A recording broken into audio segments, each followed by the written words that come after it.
สิทธิ์นี้เลือกตัวแทนของเฮาเอาคนดีเป็นปากเสียงแทนเฮานี้ในสภาเชิญทุกท่านคนลาวทั่วประเทศบ่ว่าเขตเหนือข้างใต้ไปเถอะนะเลือกผู้แทนไว้ทางเฮาในสภาหรือตามนาสาวภาษาวาเวียดนามสบายดีท่านผู้ชมพบกับรายการพิเศษการเลือกตั้งสมาชิกสภาแห่งชาติสุดที่10และสภาประชาชนขันแขวงสุดที่5ท่านผู้ชมถึงว่าการเลือกตั้งจะได้ผ่านพ้นไปแล้วแต่เกี่ยวกับเวียกงานหับประกันเป็นต้นการเฮ็ดให้สภาพมีความสงบฉะนั้นการปฏิบัติหน้าที่ป้องกันเวรยามเฮ็ดให้สภาพมีความสงบแม้นความบุกปืนเห่าหันของพนักงานหนักหบผ่านความยุ่งยากในการป้องกันเวรยามตลอดกลางคืนกลางเว้นตามจุดต่างๆที่ได้รับการมอบหมายโดยปฏิบัติตามทิศที่นำตามการแจ้งการของกลุ่มใหญ่เสนาธิการกองทัพก็คือคณะพักคณะบัญชากองบัญชาการทหารนครหลวงวิจันทร์ซีนำเวียกงานป้องกันการปล้นบัตรเลือกตั้งสมาชิกสภาแห่งชาติสุดที่10และสภาประชาชนขันแขวงสุดที่5ให้มีความสงบหับประกันให้ผู้มาใช้สิทธิ์ปล้นบัตรเลือกตั้งอยู่สถานที่เขตปล้นบัตรของเมืองสังทองมีความปลอดภัยและได้รับผลสำเร็จตามจุดประสงค์และคาดหมายที่วางไว้พบกันเมื่อนี้ทางรายการจะนำเสนอบทกองบัญชาการทหารเมืองสังทองหับประกันให้การปล้นบัตรเลือกตั้งสมาชิกสภาแห่งชาติสุดที่10และสภาประชาชนขันแขวงสุดที่5มีความสงบตามขอบเขตรับผิดชอบเสริญฐานติดตามรับชม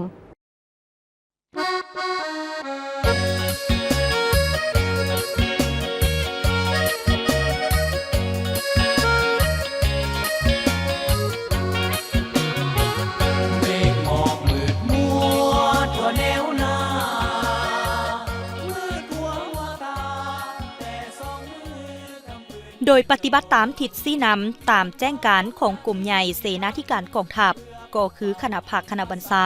กองบัญชาการทหารนครหลวงวิจันทร์ซี่นำเวียกงานป้องกันการปล้นบัตรเลือกตั้งสมาชิกสภาแห่งชาติสุดที่10และสภาประชาชนขันแขวงสุดที่5ให้มีความสงบและรับประกันให้ผู้มาใช้สิทธิ์ปล้นบัตรเลือกตั้งอยู่สถานที่เขตปล้นบัตรของเมืองสังทองมีความปลอดภัยเมื่อได้รับการแจ้งการจากขันถึงแล้วคณะพักคณะบัญชากองบัญชาการทหารเมืองสังทองได้เอาใจใส่อย่างตั้งหน้าเข้าในการป้องกันเวรยามโดยจะตั้งกำลังเคลื่อนไหวสารเวตามแต่ละจุดในขอบเขตรับผิดชอบตลอด24ชั่วโมงและหันเข้าสู่สภาวะเพิ่มทวีเพื่อแนใส่รับประกันให้แก่การปล้นบัตรเลือกตั้งสมาชิกสภาแห่งชาติสุดที่10และสภาประชาชนขันแขวงสุดที่5ให้ได้รับผลสำเร็จตามจุดประสงค์และคาดหมายวางไว้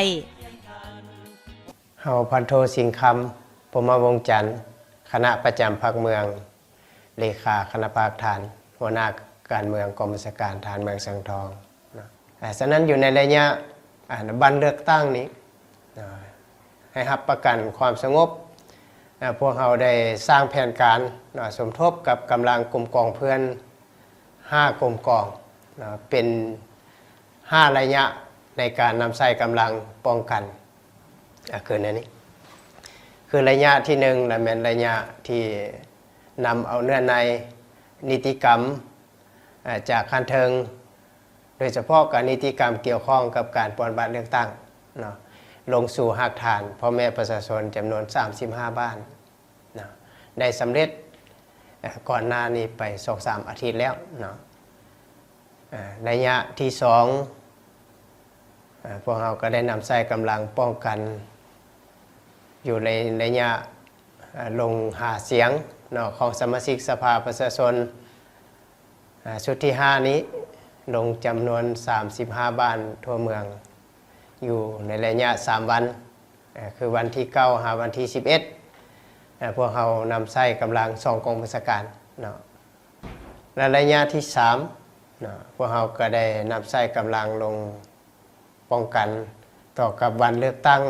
ของ2กำลังพวกเราอยู่เมืองนี้จะได้นำใช้กำลัง5กรมกองอยู่ในมือนี้และสำหรับบ่อนปอนบัตรจะมีอยู่4จุดจุดที่1คืออยู่สโมสรปกส.เมืองจะมีกำลังตำรวจเมืองทหารเมืองและกองร้อย303 จะป้อนอยู่สถานที่เดียวกันแต่จะป้อนอยู่กองห้อย241และกองพาน511และเคลื่อนที่ไปป้อนอยู่กองห้อยดงปะแคนนะอันนี้จะได้นำใส่กำลัง5ภาคส่วน5กรมกองสมทบกันระยะที่4เป็นระยะที่สมาชิกสภาแห่งชาติลงมาหาเสียงอยู่ในเมืองสังทองพวกเราเมื่อวันที่19สิมานี้ถือว่าเพิ่นจะลงอยู่5จุดจำนวน6อยู่บ้านนี้อันนี้จะได้นำใส่กำลังจำนวน5กรมกองพร้อมทางกำลังกองร้อนปกส.บ้านในพื้นที่ที่คันเถิงเพิ่นลงหันเพื่อรับประกันความสงบปลอดภัยและระยะที่5ซึ่งเป็นระยะที่สำคัญที่สุดในมือวันที่22สิมานี้เป็นมือเลือกตั้งสมาชิกสภาแห่งชาติชุดที่10และสมาชิกสภาประชาชนนครหลวงหรือว่าบรรดาแขงชุดที่5พวกเราจะสุ่มกำลัง5กรมกองนี้ป้องกันเหตุให้สภาพบรรดากล่าวรับประกันได้ความสงบปลอดภัยฉะนั้นพวกเราจะได้นำกำลังลงยึดสนามป้องกันพื้นที่ก่อนและก็ถอนกำลังตามหลังในมือนั้นวันที่22นี้จำนวนหีบบัตรเรามีอยู่54หีบบัตรพวกเราก็ได้จัดกำลังกองบัญชาการลงและปกส.เมืองลงกองพัน511กองห้อย241โดยอิงใส่กรมกองใดใกล้เคียงกับหีบบัตรใดจะลงป้องกันหีบบัตรที่ใกล้เคียงและจะนอนอยู่ในหันจะมีคณะประจำภาคเมืองคณะภาคเมืองบรรดาหัวหน้าห้องการและก็2กองบัญชาการและก็มีตำรวจอยู่บ้านการจะตั้งบ้านพนักงานก่อสร้างฐานประจำบ้านและกำลังกองร้อนบ้านและปกส.บ้านและสาวหนุ่มแม่ยิงเฮ็ดหน้าที่ป้องกันเทว่าวันที่22นี้เทว่าทุกภาคส่วนสุ่มใส่ในเวียกงานป้องกันชาติป้องกันความสงบเทว่าวันนั้นเทว่าเวียกงานนี้กลายเป็นเวียกงานป้องกันชาติของหมดทุกคนเพื่อรับประกันความสงบในพื้นที่ทั่วเมืองการปฏิบัติหน้าที่ป้องกันเวรยามเฮ็ดให้สภาพมีความสงบแม้นความบุกบืนห้าวหันของพนักงานนักรบผ่านพาความยุ่งยากในการป้องกันเวรยามตลอดกลางคืนกลางเวรตามจุดต่างๆที่ได้รับการมอบหมายถึงยามใดก็ตามขอสะดวกก็ย้อนได้รับการใกล้ชิดติดแทศและการซี้นำพาจากคณะภาคคณะบัญชาซึ่งเฮ็ดให้การปฏิบัติหน้าที่ในครั้งนี้ได้รับผลสำเร็จไปด้วยดีและเฮ็ดให้สภาพในมือปอนบัตรเลือกตั้งมีความสงบปลอดภัยห้อยส่วนห้อยท่านผู้ชมและนั่นก็แม่นบทกองบัญชาการทหารเมืองสังทองรับประกันให้การปอนบัตรเลือกตั้งสมาชิกสภาแห่งชาติสุดที่10และสภาประชาชนขันแขวงสุดที่5มีความสงบตามขอบเขตรับผิดชอบที่ทางรายการนำมาให้บรรดาท่านได้รับชมระยะนี้ไปพักชมโฆษณากันก่อนแล้วจึงกลับมาพบกันในระยะต่อไปของทางรายการ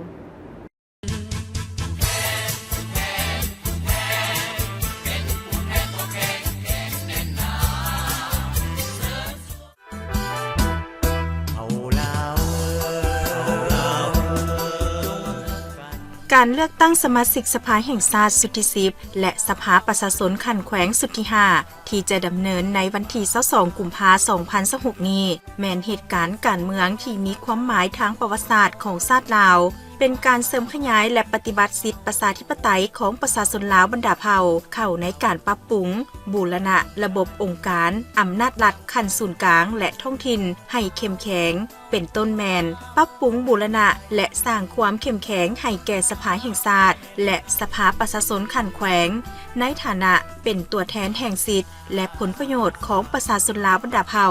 ในวาระสำคัญพิเศษนี้จึงขอเรียกร้องให้พลเมืองลาวผู้มีสิทธิ์เลือกตั้งทุกคนยิ่งต้องเพิ่มทวีความสามัคคีเป็นปึกแผ่นภายในชาติและระหว่างเผ่าต่างๆ พร้อมกันไปใช้สิทธิ์ปอนบัตรเลือกตั้งให้ครบถ้วน และให้เลือกเอาผู้ที่มีมาตรฐานและเงื่อนไขครบถ้วนกว่าหมู่เป็นสมาชิกสภาแห่งชาติและสมาชิกสภาประชาชนขันแขวงเพื่อสามารถเฮ็ดล่อนหน้าที่อันมีเกียรติในฐานะเป็นตัวแทนให้แก่สิทธิ์และผลประโยชน์ของประชาชนลาวบรรดาเผ่า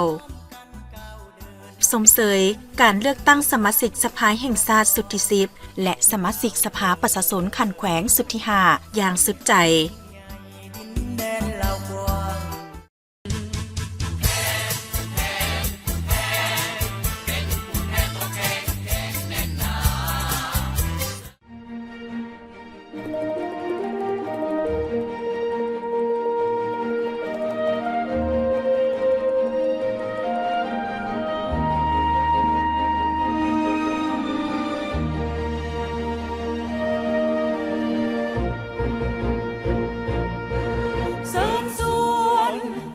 ชนมาเลือกผู้แท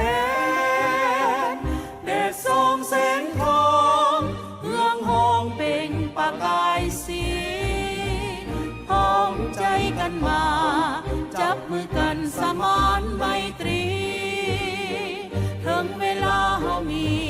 ไปใส่สิทธิ์คัดเลือกผู้แทนมาที่มาคัดเลือกเอาคนมีน้ำใจที่เบิ่งกว้างเห็นไกลหนึ่งเสียงของเฮามีความหมายมีต่อบ้านเมืองเพื่อความรุ่งเรืองให้เจริญไปทั่วทุกแห่งหนเลือกให้คือคนดีที่ซื่อสัตย์ทับใสประชาชนประกอบส่วนเฮ็ดหน้าที่ของตนเป็นตัวแทนเพื่อปวงประชาไปเลือกตั้งกันเถิดเลือกให้เกิดเอาผู้แทนที่ดีเลือกคนที่มีวุฒิสูงส่งเพื่อเพียงพร้อมรับใช้ประชาชนเข้าสู่สภากันว่าปัญหาพัฒนาบ้านเมืองความหอนเพื่อนั้นจะหายไปถ้าเราพร้อมใจเลือกเอาคนดีพิจารณาให้ทวนทีก่อนใส่สิทธิ์คะแนนเสียลงไปจงเชื่อมั่นในใจและความตั้งใจที่เฮามีเพื่ออนาคตที่สดใสเพื่อความสุขสันต์ในวันข้างหน้าร่วมแห่งร่วมใจกันเข้ามาไปใช้สิทธิ์เลือกเอาผู้แทนหนึ่งเสียงคือกำลังใจรวมกันเป็นความหวังที่ยิ่งใหญ่เลือกด้วยความจริงใจเลือกให้ได้ผู้แทนของคนชนลาวหนึ่งเสียงคือกำลังใจรวมกันเป็นความหวังที่ยิ่งใหญ่เป็นวันนัดหมาย22 กุมภาพันธ์ที่เข้ามาเลือกผู้แทนของปวงชนลาว